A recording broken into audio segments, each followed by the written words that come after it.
Hi everyone, today I wanted to talk to you about the effects of alcohol. Now, I personally have a very strict diet. You know, some people call me a bit of a health nut. It's predominantly all organic. Basically everything at home is organic and whatever I eat out is probably not organic. But even I have a couple of vices. One would be, I love a bowl of hot potato chips around about once a week. Absolutely love it. And the other one would be, I'd probably average maybe a couple of alcoholic drinks per week as well. Now, I can go a few weeks without alcohol, no problem, even a few months without alcohol, no problem. Then I might have a few, on a weekend like I did last weekend for my friend Adam Ide's wedding. So I thought, well, this would be a good reminder for people leading into Christmas and also a good reminder for myself to see what's going on.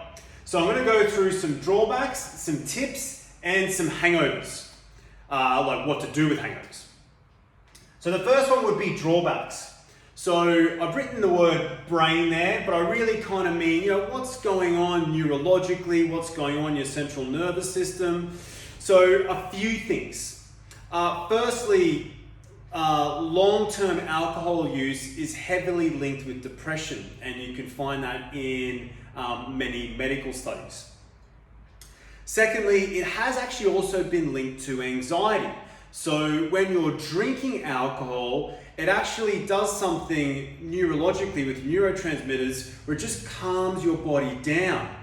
Now the thing is, when you're off alcohol, your body overcompensates trying to get you back into balance, and it can actually rev up those neurotransmitters or certain neurotransmitters to actually put you into a bit more of a heightened state of anxiety. So you need alcohol again to calm you down.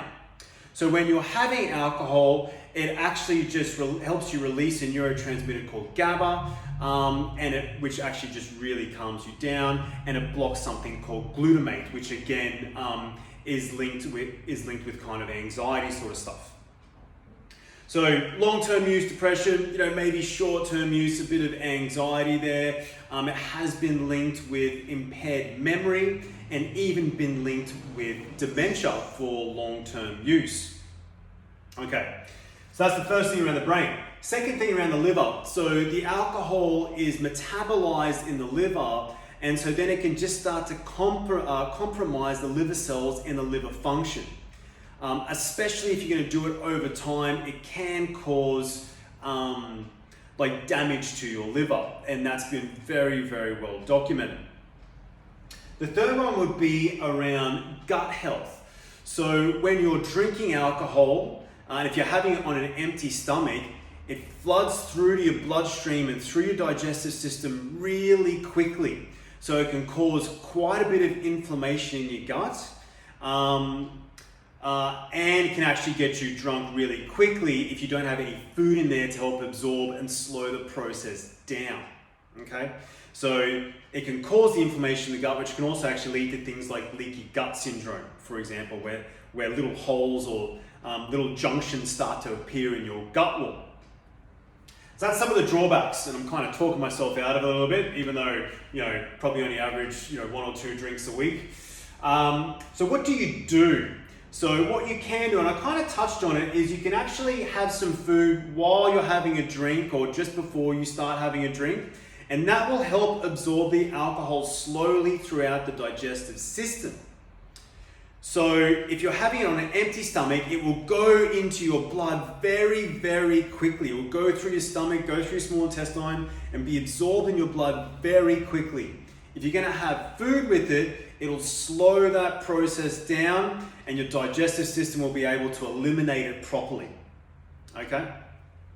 So that's the first thing. So I personally think protein and fat work well with that. Other research will show carbohydrates, so maybe it's a bit of an experimentation of what actually works for you.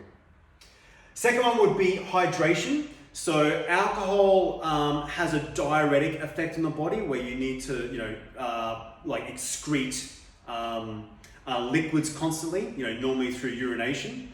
So if you can just keep yourself hydrated and just detoxing out that alcohol as you need to, that'll sort of help you with the hangovers a little bit the next day and just keep you fairly sober and not that affected by the alcohol while you're having it. The third little tip is, in my view, clear spirits is miles better than anything else, especially when it comes to hangovers. So I personally have vodka, and like I said, maybe a couple a week per average, if that really. And clear spirits are very low in something called congeners, which are a group of chemicals that are heavily linked with hangovers. So more colored drinks are higher in congeners and more linked with hangovers. So I personally drink vodka. You can get vodka on a potato base, which will mean that it actually may have less gluten on it as well, as opposed to drinks that are made on a wheat base, like a beer, for example. They can be gluten heavy. That said, the last few years, I think gluten-free beers have started to pop up everywhere. So if you're gonna sort of pick a drink, look, a gluten-free beer would be good. Corona's on a corn base, Asahi's on a rice base, and there's a few other ones out there as well. Wine can lead to a little bit of hangover there as well, a little bit higher in calories as well. So you just got to moderate your consumption with that. Okay, so that's around the spirits type. Now, what can you do if you like to manage the hangover side? So hangovers are normally like a dehydration, so you're getting a headache. I spoke about the effects on the gut before, so your gut might be feeling off. Alcohol will generally inflame your body, so you may be battling with inflammation a little bit. So high quality food will help you detox out the alcohol really well. It'll support your liver really well, and you'll be able to detox it out. Secondly, rehydrating, because a hangover can be dehydrating. Rehydrating with some electrolytes as well to help you really balance the fluids in your body can be excellent. So coconut water for electrolytes can be excellent, and also a little pinch of high quality salt in your water can also be excellent for electrolytes. One I haven't written on there, which is one of my favorites, is actually if you feel as though your body's pretty hot and it may be some inflammation, cold showers can be excellent as well. It can really get your blood pumping everywhere, probably help the detoxification process, and also just calm down the inflammation a little bit. And finally, you could actually drink less. Now, no one really likes me when I say that, but it is probably the best tip for a hangover that I can give.